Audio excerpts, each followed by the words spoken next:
सर्वमंगल मांगल्ये शिवे सर्वार्थ साधिके शरणे त्र्यंबके गौरी नारायणी नमोस्तुते। या देवी सर्वभूतेषु मां गौरी रूपेण संस्थिता नमस्तस्यै नमस्तस्यै नमस्तस्यै नमो नमः। ओम नमः शिवाय। जय माता दी। प्रिय भक्तजनों, नवरात्रि के 9 दिन माँ दुर्गा के 9 रूपों की पूजा कर उनका आशीर्वाद प्राप्त किया जाता है। प्रिय भक्तजनों, हमें कन्या पूजन में माँ वैष्णो देवी की कथा जरूर सुननी चाहिए। ओम नमः शिवाय। प्रिय भक्तजनों, आइए अब सुनते हैं माँ वैष्णो देवी की कथा। हंसाली नामक गांव में माँ वैष्णो देवी के परम भक्त श्रीधर रहा करते थे। वे निसंतान होने से दुखी रहते थे। एक दिन उन्होंने नवरात्रि पूजन के लिए कुंवारी कन्याओं को बुलाया। माँ वैष्णो देवी कन्या वेश में उन्हीं के बीच आ बैठी। पूजन के बाद जब सभी कन्याएं चली गईं, पर वैष्णो देवी वहीं रही और श्रीधर से बोली, सबको अपने घर भंडारे का निमंत्रण दे आओ। तो श्रीधर ने उस दिव्य कन्या की बात मान ली और आसपास के गांव में भंडारे का संदेश पहुंचा दिया। वहां से लौटकर आते समय गुरु गोरखनाथ और उनके शिष्य बाबा भैरवनाथ जी के साथ उनके दूसरे शिष्यों को भी भोजन का निमंत्रण दे दिया। भोजन का निमंत्रण पाकर सभी गांववासी अचंभित थे कि वे कौन सी कन्या है जो इतने सारे लोगों का भोजन कराना चाहती है। इसके बाद भक्त श्रीधर के घर में अनेक गांववासी आकर भोजन के लिए जमा हो गए। तब कन्या रूपी माँ वैष्णो देवी ने एक विचित्र पात्र से सभी को भोजन परोसना शुरू किया। भोजन परोसते हुए जब वह कन्या भैरवनाथ के पास गई, तब उसने कहा, मैं तो खीर पूरी की जगह मांस खाऊंगा, मदिरा पान करूंगा। तब कन्या रूपी माँ ने समझाया, ये ब्राह्मण के यहाँ का भोजन है, इसमें मांसाहार नहीं किया जाता। किंतु भैरवनाथ जानबूझकर अपनी बात पर अड़ा रहा। जब भैरवनाथ ने उस कन्या को पकड़ना चाहा, तब माँ ने उसके कपट को जान लिया। माँ वायु रूप में बदलकर त्रिकुटा पर्वत की ओर उड़ चली। भैरवनाथ भी उनके पीछे गया। माना जाता है कि माँ की रक्षा के लिए पवन पुत्र हनुमान जी भी थे। हनुमान जी को प्यास लगने पर माता ने उनकी आग्रह पर धनुष से पहाड़ पर बाण चलाकर एक जलधारा निकाली। उस जल में अपने केश धोए, जो आज यह पवित्र जलधारा बाण गंगा के नाम से जानी जाती है। इसके पवित्र जल को पीने या स्नान करने से श्रद्धालुओं की सारी थकावट और कष्ट तकलीफ दूर हो जाती हैं। इस दौरान माता ने एक गुफा में प्रवेश करके 9 माह तक तपस्या की। भैरवनाथ भी उनके पीछे वहां तक आ गए। तब एक साधु ने भैरवनाथ से कहा कि तू जिसे कन्या समझ रहा है वह आदि शक्ति जगदम्बा है, इसलिए उस महाशक्ति का पीछा छोड़ दे। भैरवनाथ ने साधु की बात नहीं मानी। माँ गुफा की दूसरी ओर से मार्ग बनाकर बाहर निकल गई। यह गुफा आज भी अर्धकुमारी गर्भजून के नाम से प्रसिद्ध है। अर्धकुमारी के पहले माता की चरण पादुका भी हैं। यह वह स्थान है जहाँ माता ने भागते भागते मुड़कर भैरवनाथ को देखा था। गुफा से बाहर निकलकर कन्या ने देवी का रूप धारण किया। माता ने भैरवनाथ को चेताया और वापस जाने को कहा, फिर भी वह नहीं माना तो माता गुफा के भीतर चली गई। तब माता की रक्षा के लिए हनुमान जी गुफा के बाहर थे। उन्होंने भैरवनाथ से युद्ध किया। भैरवनाथ ने फिर भी हार नहीं मानी। जब वीर हनुमान निढाल हो गए, तब माता वैष्णो ने मां काली का रूप लेकर भैरवनाथ का संहार कर दिया। भैरवनाथ का सिर कटकर भवन से 8 किलोमीटर दूर त्रिकूट पर्वत की भैरव घाटी में गिरा। उस स्थान को भैरवनाथ के मंदिर के नाम से जाना जाता है, जिस स्थान पर मां वैष्णो देवी ने हठी भैरवनाथ का वध किया। वह पवित्र स्थान गुफा भवन के नाम से प्रसिद्ध है। इस स्थान पर माँ काली दाएं, माँ सरस्वती मध्य है और महालक्ष्मी बाएं पिंडी के रूप में गुफा में विराजमान है। इन तीनों के सम्मिलित रूप को माँ वैष्णो देवी कहा जाता है। कहा जाता है कि अपने वध के बाद भैरवनाथ को अपनी भूल का पश्चाताप हुआ। उसने माँ से क्षमा मांगी। तब माता वैष्णो देवी जानती थी कि उन पर हमला करने के पीछे भैरवनाथ की मुख्य मंशा मोक्ष प्राप्त करने की थी। उन्होंने न केवल भैरवनाथ को पुनर्जन्म के चक्र से मुक्ति प्रदान की, बल्कि उसे वरदान देते हुए कहा, मेरे दर्शन तब तक पूरे नहीं माने जाएंगे जब तक कोई भक्त मेरे बाद तुम्हारे दर्शन नहीं करेगा। उसी मान्यता के अनुसार आज भी भक्त माता वैष्णो देवी के दर्शन के बाद भैरवनाथ के दर्शन करने जाते हैं। वैष्णो देवी ने तीन पिंडी से सहित एक चट्टान का आकार ग्रहण किया और सदा के लिए ध्यान मग्न हो गई। इसी बीच पंडित श्रीधर अधीर हो गए। वे त्रिकुटा पर्वत की ओर उसी रास्ते आगे बढ़े तो उन्हें सपने में देखा। अंततः वे गुफा के द्वार पर पहुंचे। उन्होंने कई विधियों से पिंडियों की पूजा की, अपनी दिनचर्या बना ली। देवी उनकी पूजा से प्रसन्न हुई, उनके सामने प्रकट हुई और आशीर्वाद दिया। तब से श्रीधर और उनके वंशज माँ वैष्णो देवी की पूजा करते आ रहे हैं। माता वैष्णो देवी अपने भक्तों का कल्याण निरंतर करती है। हिंदू पौराणिक मान्यताओं में जगत में धर्म की हानि होने और अधर्म की शक्तियों के बढ़ने पर आदि शक्ति के सत्य, रज और तम तीनों रूप माँ सरस्वती, महालक्ष्मी, माँ दुर्गा अपने सामूहिक बल से धर्म की रक्षा के लिए एक कन्या के रूप में प्रकट हुई। यह कन्या त्रेता युग में भारत के दक्षिण समुद्र तट रामेश्वरम में पंडित रत्नाकर की पुत्री के रूप में अवतरित हुई। कई साल से संतानहीन रत्नाकर ने बच्ची को त्रिकुटा नाम दिया, परंतु भगवान विष्णु के अंश के रूप में प्रकट होने के कारण वैष्णवी नाम से विख्यात हुई। लगभग 9 वर्ष की होने पर उस कन्या को जब मालूम हुआ कि भगवान विष्णु ने इस भूलोक में भगवान श्री राम के रूप में अवतार लिया है, तब वह भगवान श्री राम को पति मानकर उनके पाने के लिए कठोर तप करने लगी। जब श्री रामचंद्र जी सीता हरण के बाद सीता को खोजते हुए रामेश्वरम पहुंचे, तब समुद्र तट पर ध्यान मग्न कन्या को देखा। उस कन्या ने भगवान श्री रामचंद्र जी से पत्नी के रूप में स्वीकार करने को कहा। भगवान राम ने उस कन्या से कहा, उन्होंने इस जन्म में सीता से विवाह कर एक पतिव्रत का प्रण लिया है, किंतु कलयुग में कल की अवतार लूंगा और तुम्हें अपनी पत्नी के रूप में स्वीकार करूंगा। उस समय तुम हिमालय स्थित त्रिकुट पर्वत की श्रेणी में जाकर तप करो और भक्तों के कष्टों को दूर करो, जगत का कल्याण करो। प्रिय भक्तजनों, जब श्री रामचंद्र जी ने रावण के विरुद्ध विजय प्राप्त की, तब माँ ने नवरात्रि मनाने का निर्णय किया।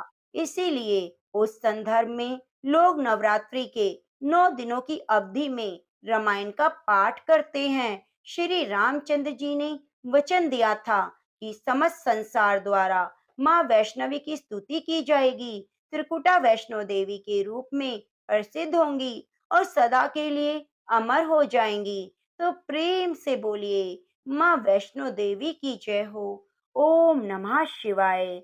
जय शिव शंभू। हरे कृष्णा। तो प्रेम से बोलिए, सियावरी रामचंद्र की जय। बृहस्पति जी बोले, हे ब्रह्मा जी, आप अत्यंत बुद्धिमान, सर्वशास्त्र और चारों वेदों को जानने वालों में श्रेष्ठ हो। हे प्रभु, कृपा कर मेरा वचन सुनो। चैत्र, अश्विन, माघ और आषाढ़ मास के शुक्ल पक्ष में नवरात्रि का व्रत और उत्सव क्यों किया जाता है? हे भगवान, इस व्रत का क्या फल है? किस प्रकार करना उचित है? पहले इस व्रत को किसने किया, सो विस्तार से कहो। बृहस्पति जी का ऐसा प्रश्न सुनकर ब्रह्मा जी कहने लगे, हे बृहस्पति, प्राणियों का हित करने की इच्छा से तुमने बहुत ही अच्छा प्रश्न किया है। जो मनुष्य मनोरथ पूर्ण करने वाली दुर्गा, महादेवी, सूर्य और नारायण को ध्यान करते हैं, वे मनुष्य धन्य हैं। यह नवरात्रि व्रत सभी मनोकामनाओं को पूरा करने वाला है। इसके करने से पुत्र चाहने वाले को पुत्र, धन चाहने वाले को धन, विद्या चाहने वाले को विद्या, सुख चाहने वाले को सुख मिल सकता है। इस व्रत को करने से रोगी मनुष्य का रोग दूर हो जाता है। कारागार में पड़ा हुआ मनुष्य बंधन से छूट जाता है। मनुष्य की तमाम विपत्तियां दूर हो जाती हैं और घर में संपूर्ण संपत्तियां आकर उपस्थित हो जाती हैं। बंध्या और काक बंध्या ही इस व्रत के करने से पुत्र हो जाता है। समस्त पापों को दूर करने वाले इस व्रत के करने से ऐसा कौन सा मनोरथ है जो पूरा नहीं हो सकता। यदि व्रत करने वाला मनुष्य सारे दिन का उपवास ना कर सके तो एक समय भोजन करे। उस दिन बांधवों सहित नवरात्रि कथा का श्रवण करे। हे बृहस्पति, जिसने पहले इस महाव्रत को किया है, उसका पवित्र इतिहास मैं तुम्हें सुनाता हूँ। तुम सावधान होकर सुनो। इस प्रकार ब्रह्मा जी के वचन सुनकर बृहस्पति जी बोले, हे ब्राह्मण, मनुष्यों को कल्याण करने वाले इस व्रत के इतिहास को मेरे लिए कहा। मैं सावधान होकर सुन रहा हूँ।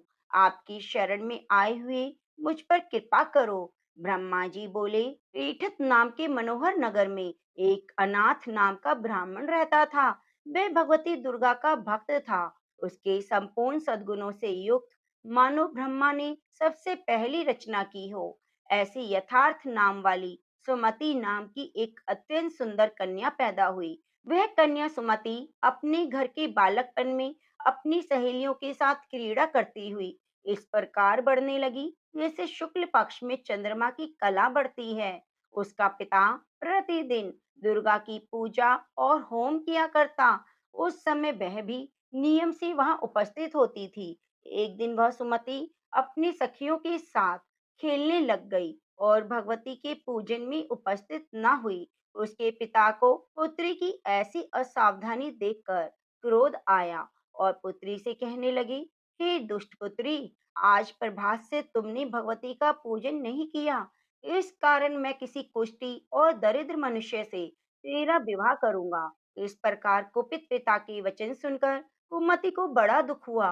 पिता से कहने लगी, हे पिताजी, मैं आपकी कन्या हूँ, आपके अधीन हूँ। जैसी आपकी इच्छा हो मेरा विवाह कर सकते हो। होगा वही जो मेरे भाग्य में लिखा है। मेरा तो इस पर पूर्ण विश्वास है। मनुष्य न जाने कितने मनोरथों को चिंतन करता है, पर होता तो वही है जो भाग्य में विधाता ने लिखा है।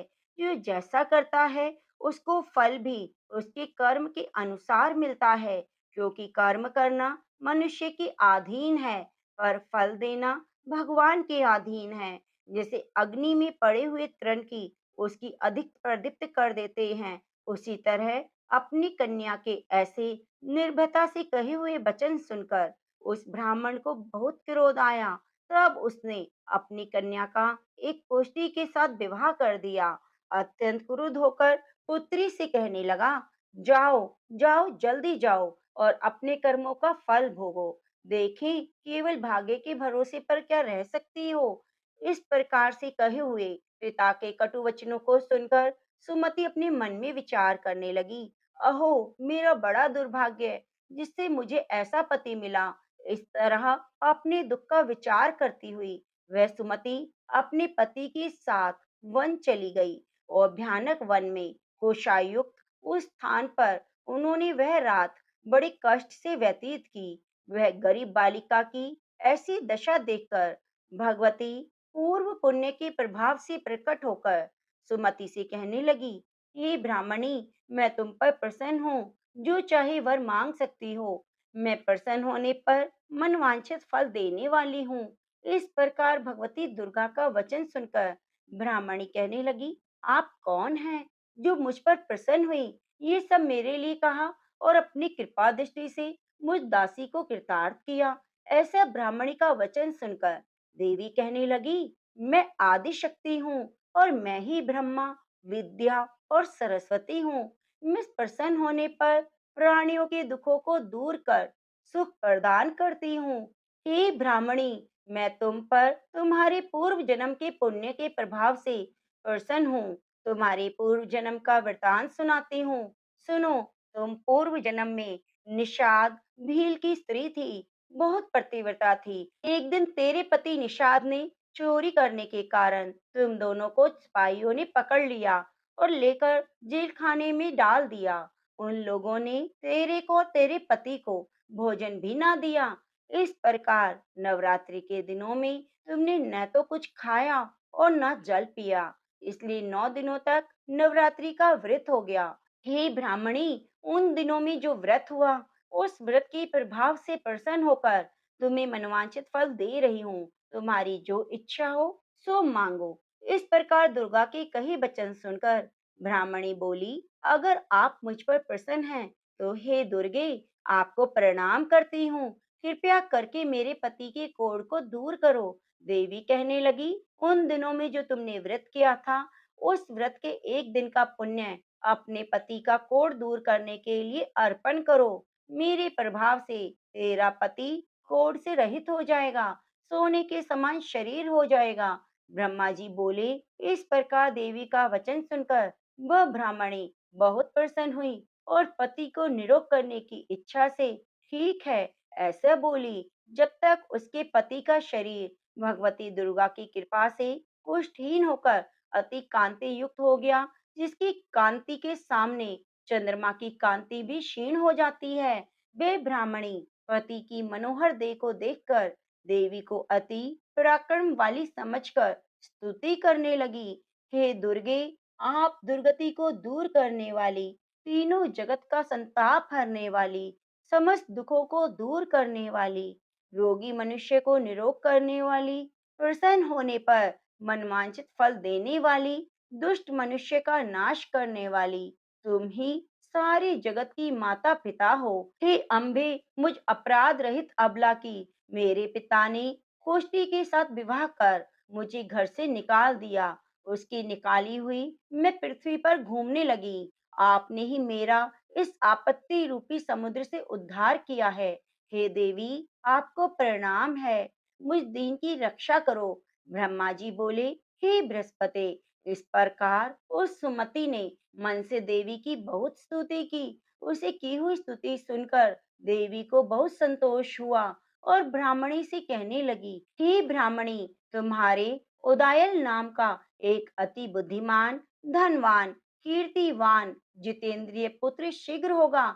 ऐसा कहकर वह देवी उस ब्राह्मणी से फिर कहने लगी, हे ब्राह्मणी, जो कुछ इच्छा है वही मनोवांछित वस्तु तुम मांग सकती हो। ऐसे भगवती दुर्गा का वचन सुनकर सुमति बोली, हे दुर्गे, अगर आप मुझ पर प्रसन्न हैं, तो कृपया करके मुझे नवरात्रि की विधि बताइए। हे दयावती, जिस विधि से नवरात्रि व्रत करने से आप प्रसन्न हो, उस विधि और उसके फल को मेरे को विस्तार से बताइए। इस प्रकार ब्राह्मणी के वचन सुनकर दुर्गा कहने लगी, हे ब्राह्मणी, मैं तुम्हारे लिए संपूर्ण पापों को दूर करने वाले नवरात्रि व्रत की विधि बताती हूँ, जिसको सुनने से सभी पाप दूर हो जाते हैं और मोक्ष की प्राप्ति होती है। अश्विन मास के शुक्ल पक्ष की प्रतिपदा से लेकर 9 दिनों तक विधि पूर्वक व्रत करें। यदि दिन भर का व्रत ना कर सके, तो एक बार भोजन करें। पढ़े लिखे ब्राह्मणों से पूछकर घट स्थापना करें। वाटिका बनाकर प्रतिदिन जल से सींचे। महाकाली, महालक्ष्मी, माँ सरस्वती की मूर्तियां बनाकर उनकी नित्य विधि से पूजा करें। पुष्पों से विधि पूर्वक अर्घ दें। बिजोरा के फूल से अर्घ देने से रूप की प्राप्ति होती है। जायफल से कीर्ति, दाग से कार्य की सिद्धि होती है। आंवले से सुख और केले से भूषण की प्राप्ति होती है। इस प्रकार फलों से अर्घ देकर यथा विधि हवन करें। खांड, घी, गेहूं, शहद, जौ, तिल, बिंब, नारियल, दाख, कदम, इनसे हवन करें। गेहूं होम करने से लक्ष्मी की प्राप्ति होती है।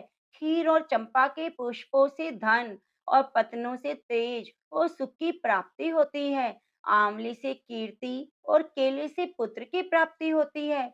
कमल से राज सम्मान और दाखों से सुख संपत्ति की प्राप्ति होती है। व्रत करने वाला मनुष्य इस विधान से होम कर आचार्य को अत्यंत नम्रता के साथ प्रणाम करे और यज्ञ की सिद्धि के लिए दक्षिणा दे।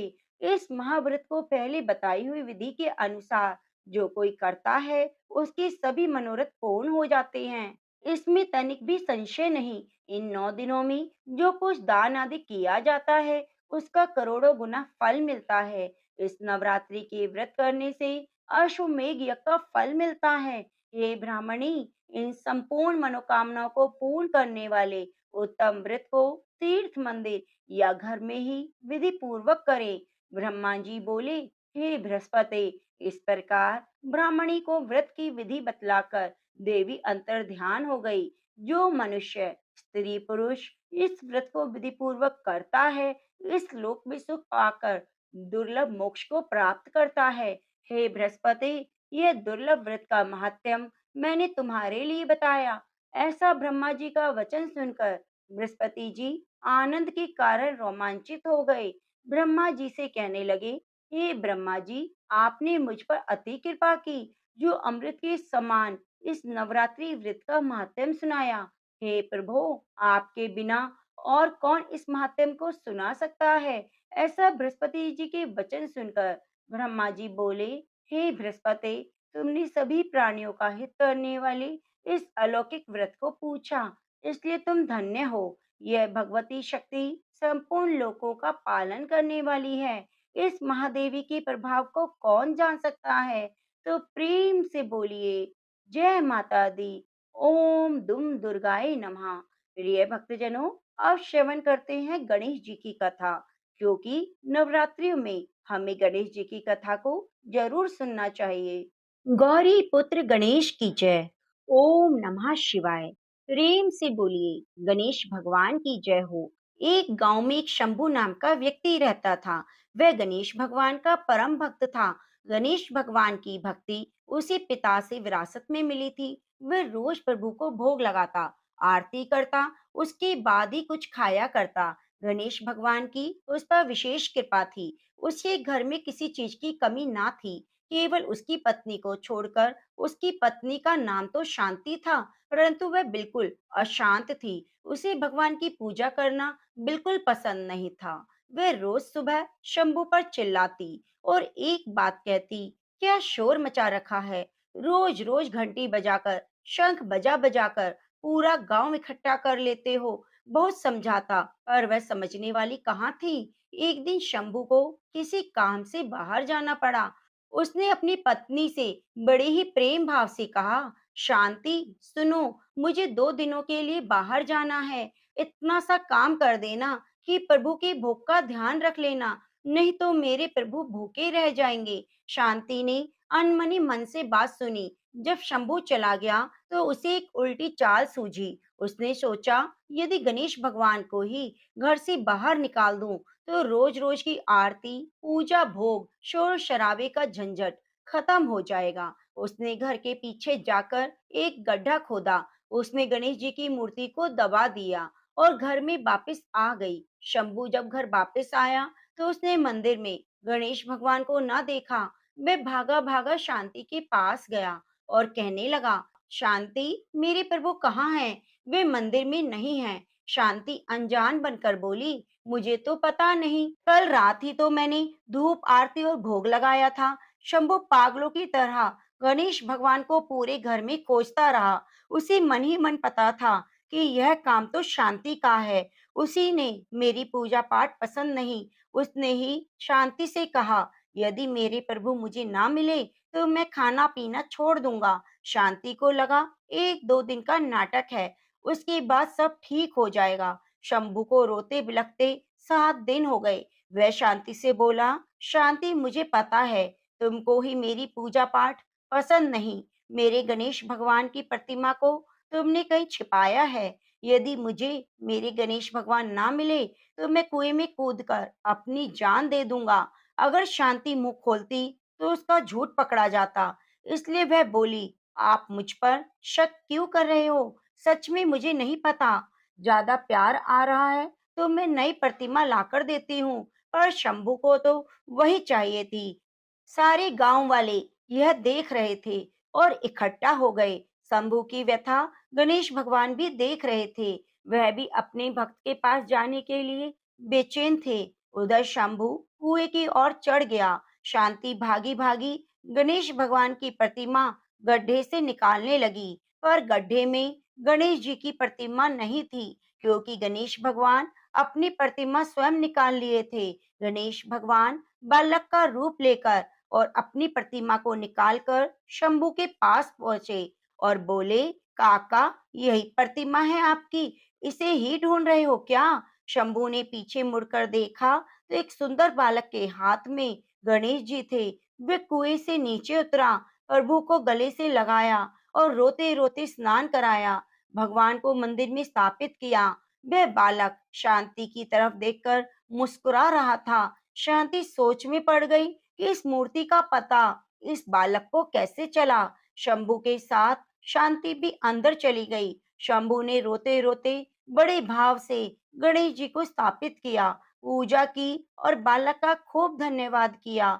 बालक जी, जो स्वयं भगवान थे, वे बोले, काका, क्या मुझे भोग नहीं खिलाओगे? शंभू भागा भागा गया और भोग लेकर आया। जैसे ही भोग लेकर आया तो उसने देखा बालक अंतर ध्यान हो गया और तेज प्रकाश गणेश जी की प्रतिमा से उदित हो रहा है। वहां से बालक का अंतर ध्यान होना और तेज प्रकाश पुंज का आना, शांति को अपने भूल का पश्चाताप होने लगा। वे दोनों समझ गए कि स्वयं गणेश जी अपनी प्रतिमा लेकर स्वयं स्थापित होने आए और मुझे दर्शन देने आए। दोनों भाव विभोर हो गए। उसी रात गणेश भगवान ने दर्शन दिए और कहा, मेरे साथ साथ शुभ लाभ, रिद्धि सिद्धि, सुख वैभव और लक्ष्मी जी सदा तुम्हारे घर में वास करेंगी। दुखियों की सेवा करना, दान देना, धर्म करना। इस प्रकार से शंभू की भक्ति अमर हो गई। प्रिय भक्तजनों, जो भी इस कथा का श्रवण करता है, गणपति बाप्पा उस पर कृपा करते हैं। उसके घर में माता लक्ष्मी का वास हो जाता